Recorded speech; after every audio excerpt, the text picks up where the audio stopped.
You know, Charles Barkley could pass like that. That brilliant pass from Barkley. What's up, YouTube? It's Tired Night. You tuned to his life. I'm about to be reacting to Michael Jordan calls Larry Bird the GOAT. So, yeah, this should be interesting. Michael Jordan's my GOAT. My GOAT's calling Larry Bird the GOAT. So, I mean, that should be an interesting video. Like, I don't agree that he is the GOAT. I feel like he's top 5. You guys know how I feel about Larry Bird. Larry Bird's very versatile, all-around player. Probably one of the most all-around players of all time. As far as shooting, defense, steals, the mental game, he's very intelligent. He has a very high IQ, probably one of the highest IQs in basketball to ever exist. Like he's a basketball savant. So yeah, we about to get into this video. Like, comment, subscribe. Yeah, let's get it.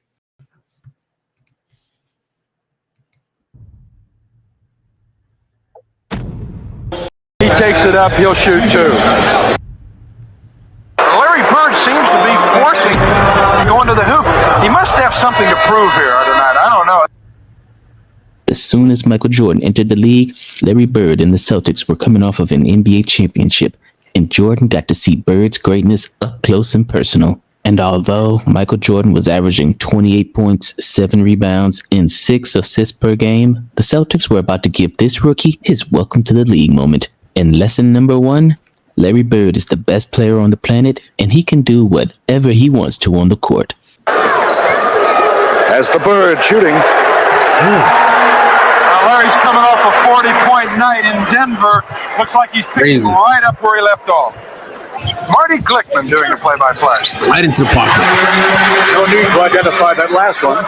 That's Bird. Oh my gosh. Understatement. Sometimes it's better to be lucky than good. Larry Bird right there. They'll ask him after the game if that was a banker. I don't think so. You see a slight smile on his face. Lucky? Lucky? Was Larry Bird lucky, or was he just really that good? Here's one story that probably not too many people know. We're warming up way before the game, and so he's just out there, practice. He's banking a couple in practice, 3-pointers on, and he's either talking to a coach or talking to a trainer on the other team. He's chirping back and forth with Larry. You're not gonna make any threes tonight, Larry. And Larry goes, yeah. And Larry goes, I'm gonna bank one in on you guys tonight. So later on in the game, and we have a timeout, and we come back to the huddle, and I go, Larry, you haven't banked one in yet. You remember you bet $10 with the trainer down there? Oh yeah, I swear. I mean, within a minute he banks one in. No need to identify that last one. That's Bird. Way out.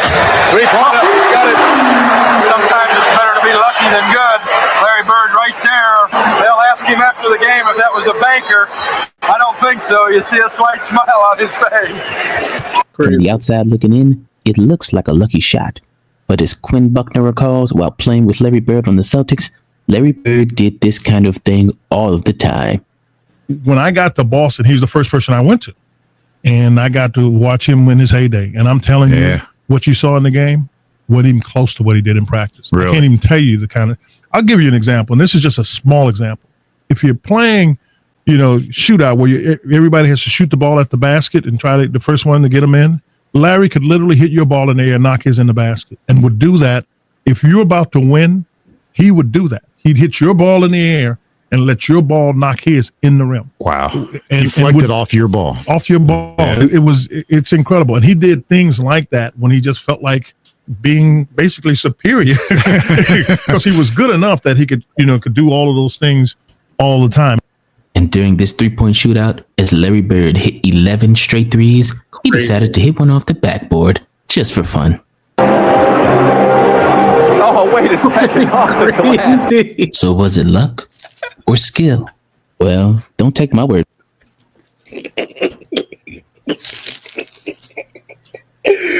No, he's nuts. He's nuts. You have to be insane, like insane. Like there has to be something wrong up there. In a 3-point contest, All-Star Weekend, I hit like 8 in a row. Let me just go for a bank. What? That hit from the top right corner. right into the net, swish. Like, that was just easy, like light work. Larry Bird was different, man. Nobody is shooting off the backboard on purpose in a 3-point contest on All-Star Weekend. Let me know who would do that. Let me know who's like Larry Bird. Let me know who's the closest to Larry Bird and who would be able to do that. Like who? Steph Curry? Is Steph really taking that risk?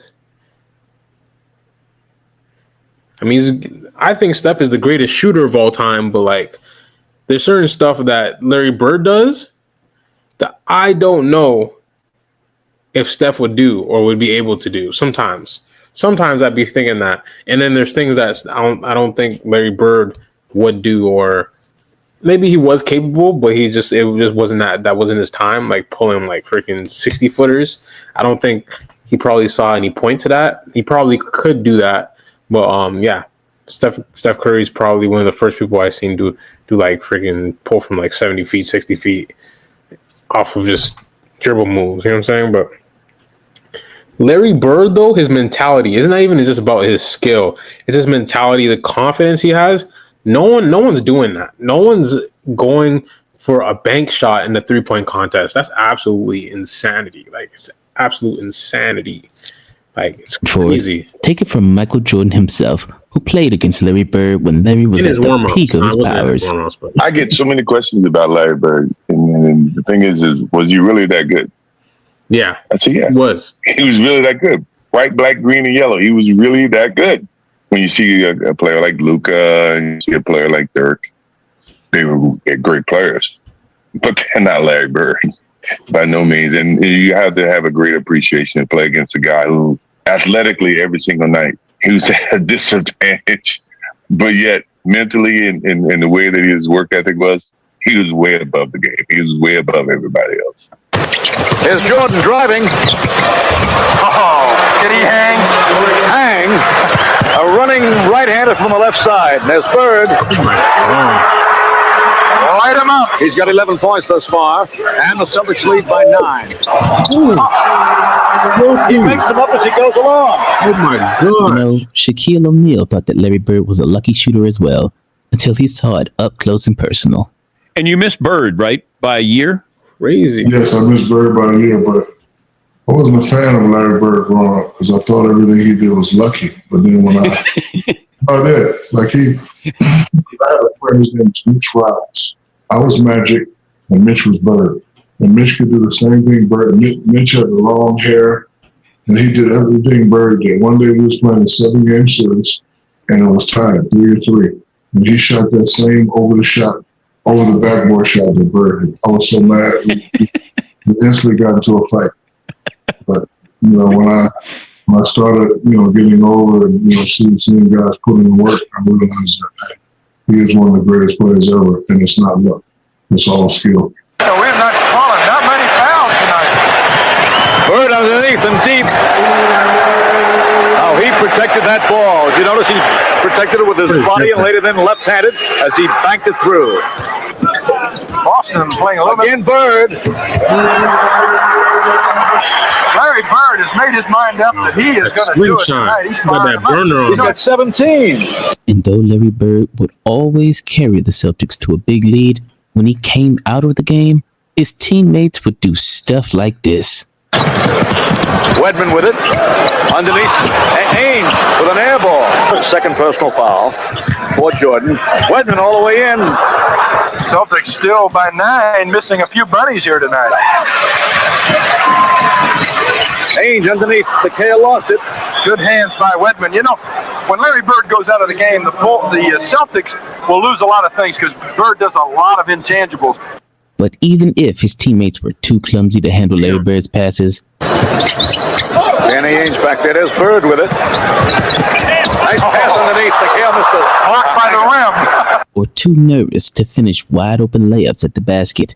McHale again. Nice head fake. Oh, he blew another one. That's 2 relatively easy shots he missed. Larry Bird made sure to elevate his teammates. Rebound to Bird. Up to Ainge. Pretty play, beautiful play. Perfect pass. Let's look at it. Larry Bird can only play forward. He might be able to play quarterback.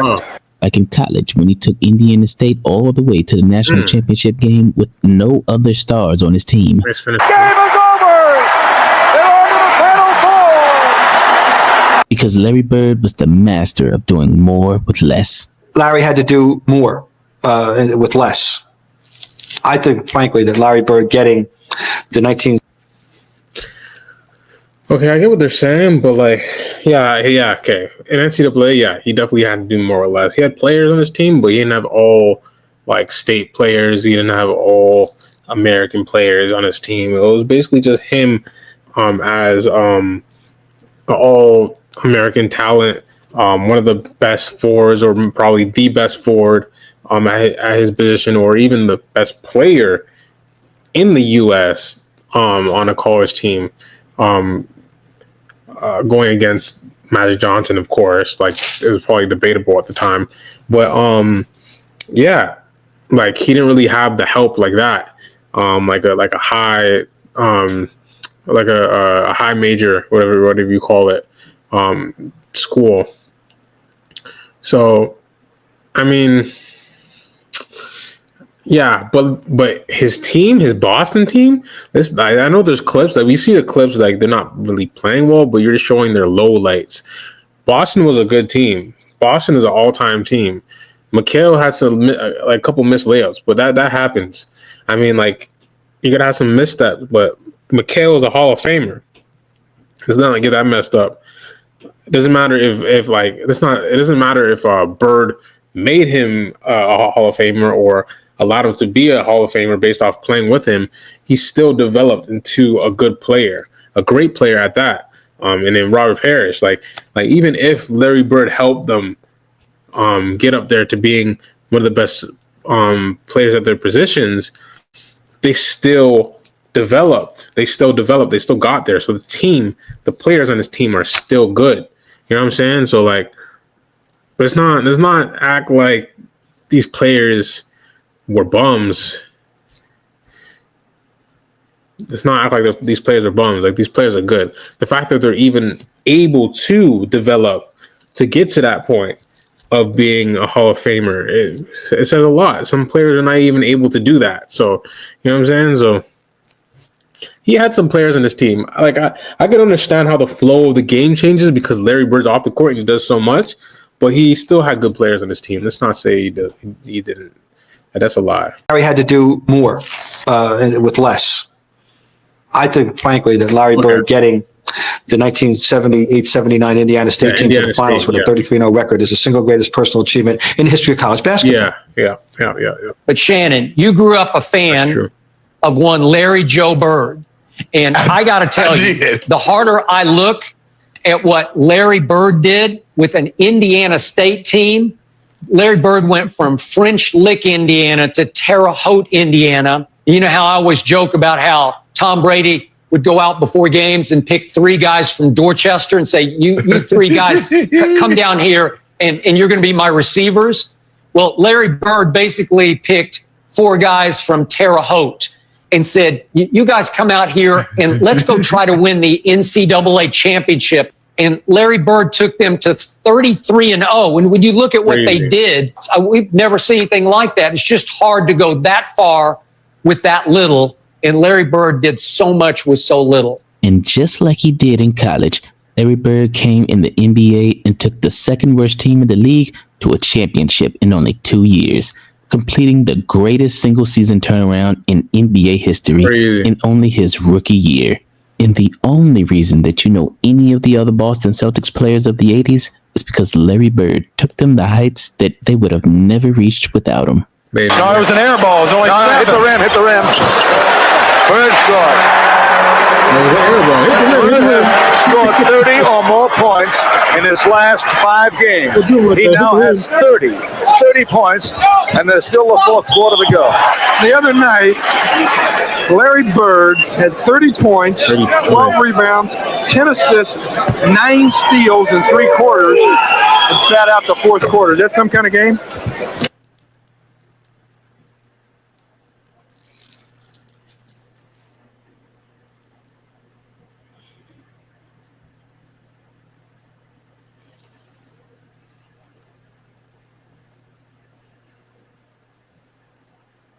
How? Yo, if you're watching this right now, I'm literally in shock. Like, I'm in shock. I'm not even gonna lie. I never heard that stat ever in my life. Like, that's the craziest stat I ever heard in my life. 3/4? How is that even possible? Like, scoring the basketball, like, okay, let's say someone had like 40 points, 50 points in 3/4. Let's say, okay, Clay has 60 points in about 3/4. That's tough, but having to score, rebound, assist, and steal, and it's like all almost in double digits, like 30 points. That's a lot of points in 3/4. And he had to rebound the ball 12 times. And he had to get 10 assists. And he stole the ball 9 times. You got one more steal. That's a quadruple-double in 3/4, bro. Like, that's absolutely insane. That's insanity. Like, it's not even, that's ludicrous. Like, it's crazy. What? Like, the man was possessed. Like, huh? How? Like, he has his hand in everything. In 3/4. In 3/4. In 3/4. Like, this doesn't make any sense. Like, that's probably the craziest stat I've seen. That's probably one of the craziest stats I've seen ever. Like, ever. Like, there's 100 points. Okay, it's very hard to score that many, like that many amount of points. But, like, every category. But, like, what the heck? Quadruple doubles. Okay, I think David Robinson had some crazy numbers like that. But I've never seen a quadruple double or almost a quadruple double in 3/4. 3/4. A quadruple double in 3/4? I mean, he was one steal off, but, like, still, like, in 3/4. Like, I've never heard of that before, ever. Let me know if someone else did that before. Got a quadruple double in 3/4. Because I didn't know that. It's possible, but I didn't know that was even, like, in the realm of possibility. When it comes to, like, the NBA, like, I just did not know that. Like, I know people will score a lot. They got quadruple doubles, but in 3/4, like, there's a whole quarter left, bro, and you have a quadruple double. Who is he playing against?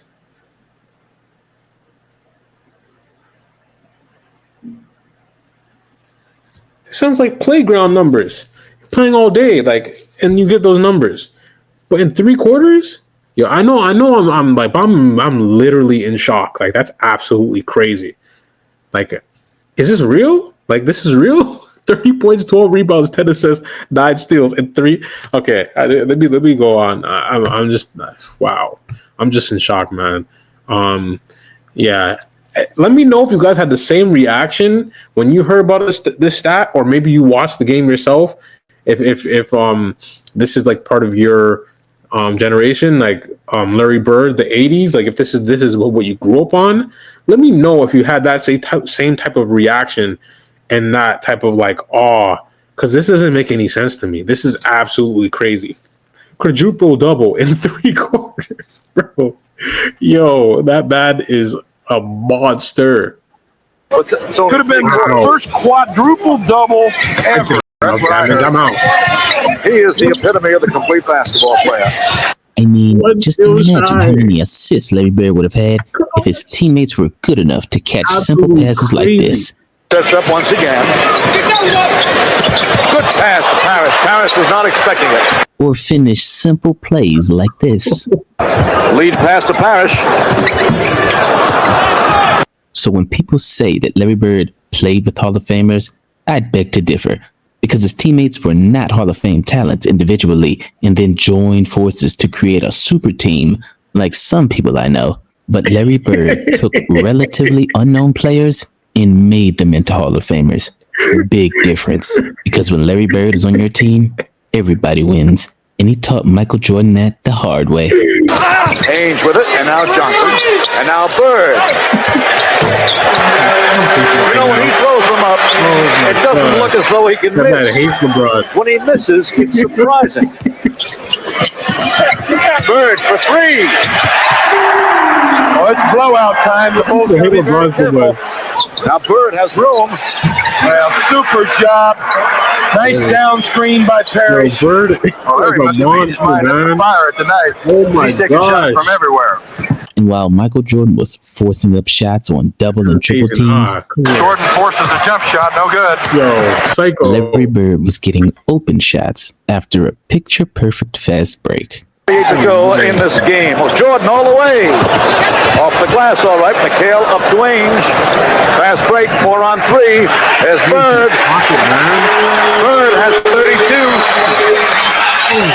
Picture perfect fast break. Ainge to the open man on the wing.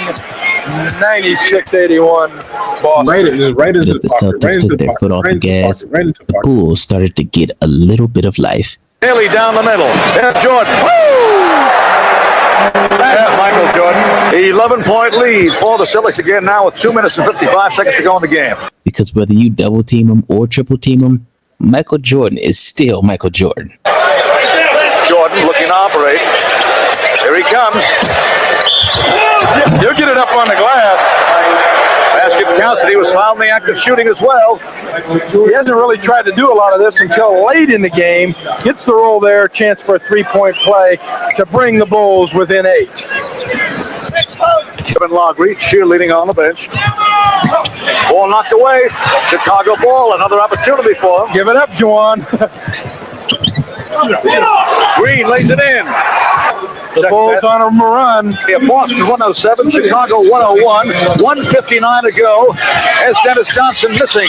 Rebound by McHale. Here they come. Hold them. It's 3-on-3 now, 4-on-3. Jordan with it. Jordan shoots. It's a 4-point ball game. 107-103. And as the Celtics try to hold on to the lead and the game hangs in the balance, the Celtics, to no one's surprise, put the ball in the hands of the most clutch player in NBA history. And then this happened. Bird wants the ball badly. There's Bird with it. He forced. Oh my gosh. Spin move into the step back. Spin move. Oh, you thought I was going baseline. Bow. That man really thought he was going baseline. Oh, nope. Shoot. Step back. He could have put a little sauce on it too. Do that one-legged shot that Dirk does. That shot that he got from Bird. What? Spin move, step back, leaner, right into the pocket. That's good. It's Larry Bird. Of course it's good. That's crazy, man. He's filthy. He's absolutely filthy. And it's like I learn new things every single time. Not every single time, but like every other video. I learned new things about Larry Bird and a lot of the feats he does, a lot of the stuff he accomplishes in games, the stats, the crazy stats, the quadruple-double in 3 quarters. I did not know about that. I might have heard of that before and just was like, okay, like there's no way I just heard that. Maybe I just didn't process it at the moment in my mind. But yeah, that's nonsense. Yeah, but that's spin around step back is absolutely nonsense. Like even back then, who was doing that back then? Like who? I didn't see any highlights of anybody doing a spin around step back fader. What? What? Like Jordan started doing that, but like I feel like the only reason why Jordan and those players were able to do these things because they saw people like Larry Bird. I don't know if there was other players that were doing this. Maybe Bernard King. I don't know if he was really that dynamic. Like I know he was a really good scorer, but I don't know if he was doing spin around step backs. Like let me know who was really doing step backs back then. I think it was only Larry Bird from what I know. And then Jordan started doing stuff like that. Barely. He doesn't really need a step back because his first step is so nasty. His hesitation is so nasty. It's like hesitation. He blows past you, dunks on everybody, or does his finesse layup, or goes into his mid range. You know what I'm saying? But Bird is not that fast. He's not that quick. But like his fundamentals, his IQ, his cadence on the court. Oh my gosh! Like just poetry, just fluidity, just man, just giving it to you, man. Like crazy. Like it's like he has everything in his bag, and he's just gonna use it. And it doesn't matter what you throw at him, he's gonna find a way to get a bucket, and it's gonna look effortless. Like honestly, that spin around step back was textbook. Wow. The shot, and he made it. He caught that one in. He willed it in. Boston 109, Chicago 103. But you were talking about Larry Bird's last shot. I'm going to tell you something. He willed that into the basket. He called for that ball. Clearman was on the other side. Bringing around, look at it. He called for it. He wanted it off balance. Bingo. It could be a one-bucket ball game. Daly shooting. Bird with the rebound. It's always Bird, the key play on both ends of the floor. A few free throws later, Larry Bird and the Celtics get the victory and send Michael Jordan home with a lesson that he'll never forget. Greenwood on the foul. That could be it. 111-105, 112-105, 38 seconds to go, and now the Chicago Bulls call for time. Which is why Michael Jordan said, "People ask me all the time who my all-time top players are. And when I start saying Larry, they interrupt me. They say, 'You've got to be kidding me. He can't play with LeBron James.' I tell them, 'You guys don't get it. Larry is far better than any small forward who played the game.'" Parrish made the foul shot to make it 115-105. 5 seconds to go. Parrish gets it again. All they have to do is hold the ball back there. Here it is to Bird. And Bird is still shooting even after the game. Final score, the Boston Celtics 115 and the Chicago Bulls 105. Michael Jordan won Rookie of the Year that year, but Larry Bird won the MVP of the league. And from that point forward, Michael Jordan understood that Larry Bird was just on another level. I get so many questions about Larry Bird. The thing is, was he really that good? I said, yeah, he was really that good. White, black, green, and yellow. He was really that good. Mentally and the way that his work ethic was, he was way above the game. He was way above everybody else. Wow.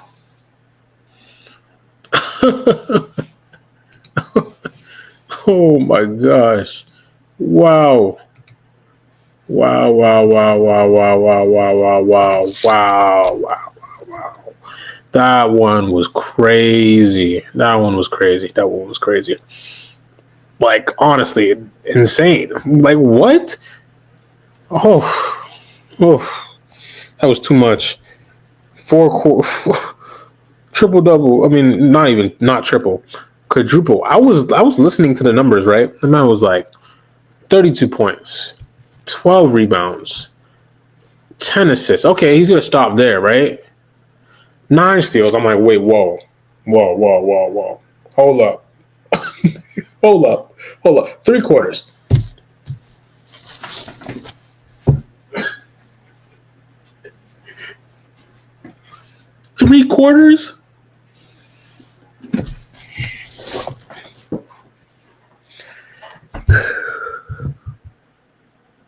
He's a monster.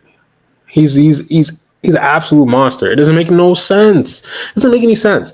I understand why you guys feel how you feel about Larry Bird. I'm not gonna lie. That guy he's not human. He's human, but like he doesn't play like it. Feel me? He doesn't play like it. He plays like he's from a different universe. It doesn't make any sense. Like he's supposed to be among us. You know what I'm saying? So like he's insane. Like especially in his prime, he was the best player in the NBA. Especially when he got those MVPs, for sure he was the best player in the NBA at that moment. So yeah, there's no telling what he could have did if he didn't have any injuries. Where he would be on everybody's all-time list. We don't know if he would have got more championships. We don't know if it would be an undebatable GOAT. We don't know. But right now I say it's Jordan. But Larry Bird's definitely my top 5. Will probably remain in my top 5 after that stat, quadruple-double in 3 quarters. I don't think he's leaving my top 5 after that. Oh my gosh. I don't know if I can say anybody else is better than him other than 4 or 3 players. And that's LeBron, Jordan, and Kobe. Yo, we're gonna have to do another video on Larry Bird and Kobe and really dissect this, because like the stats I'm hearing right now, like we're gonna have to really dissect their games and their careers and really see, because I believe, like based off of what I grew up on, because I grew up on Kobe, I say that Kobe's better, but I'm just learning a lot about Larry Bird, like on this journey of just learning about on the past. Even though I have a good foundation on the history of basketball, it's still some things I have to learn to see who was better. Like really, 100%, we don't know if these players are better than each other if they've never actually competed against each other. You know what I'm saying? So it's like it's really hard to tell what would happen. It's like a probable thing, and then who had a better career. Okay, you can base off of stats, but like we don't know who would be better in each era. Like if you would have put Kobe in Larry Bird's era in the 80s, who would be better? If you would put Larry Bird in like the later 90s to 2000s era, starting them off in 96, like with Kobe, who would be better? You know what I'm saying? I know you guys are probably going to say Larry Bird. A lot of people been putting Larry Bird over Kobe, so I'm just trying to like really dissect their games and really get a good grasp on that. But my top three has been solid for some time now. It's interchangeable a little bit. I used to put Kobe over LeBron, and now I'm putting LeBron over Kobe. Yeah. And then Magic and Wilt and all those guys are like, and Kareem, he's another one, interchangeable. But Larry Bird, yeah, he's been in my top 5 for some time. So yeah, that was crazy, man. That was crazy. But I'm really gonna have to dissect their careers, Larry Bird and Kobe, and see who really had the better career. I be saying Kobe. Kobe's longevity. Kobe did a lot. He had 80 points. He could have went the all-around route, but I think he just went the like Kobe mentality, Mamba mentality. I'm gonna go get a bucket, get out the way. I'm not passing the ball. Larry Bird was totally different. He was an all-around player, so I think that's why a lot of people put Larry Bird over Kobe. But people be putting Kobe over Larry Bird too. So, but yeah, that was a great video. I hope you guys enjoyed that video. Hope I didn't talk you guys' ear off. I hope you guys enjoyed my commentary. That was a fun video for me. Hopefully it was a fun video for you. I'm gonna say a prayer in the name of Jesus. Whoever's watching this video, allow them to be blessed from the crown of their heads to the soles of their feet. Whatever they're going through in their life, allow it to be happiness, allow them to have laughter, allow them to love their neighbor, allow them to understand that there's blessings in this life. The trials and tribulations you go through, all you have to do is lean on God, and cast your cares and anxieties on Him, and see how things will work, see how doors will open. And if they don't open right now, you have to really trust Him. You're gonna have times where you're getting closer to Him. And I'm telling you, the devil is going to be pushing. He's going to be pushing. He's going to try to push himself into your life. He's going to try to get you to self-sabotage, because he can't stop you from being your best you, but you can stop you. So the devil knows that. He's going to try to get into your head. And if you I guess fall into that and you don't deny yourself or deny the thoughts that are going into your mind, and you don't deny your flesh, then devil's gonna creep in, and that's when things go wrong. And even if things go wrong while you're doing good, you gotta really put God first, because God is testing you. He's like, okay, you believe in me, you trusted me. If it all fails, are you really going to follow me the same way, or are you just going to be in despair and just go back to your lust, or go back into your pride, or going back into your gluttony, or go back into your ways of just loving money? You know what I'm saying? So it's like, you know what I'm saying? You got to really put God first, and as He sacrificed Himself to die for our sins, you got to sacrifice yourself. And when I say that, you have to sacrifice all the desires you have, or all the things that have to do the sinful nature. You have to let that die and be reborn and 100% with God. So in the name of Jesus, I pray, allow everybody to put you first, no matter what the circumstance, and to be followers in Christ and to be the best people they could possibly be in Christ. In the name of Jesus, I pray. Amen. So stay blessed, stay lit, and I'm out.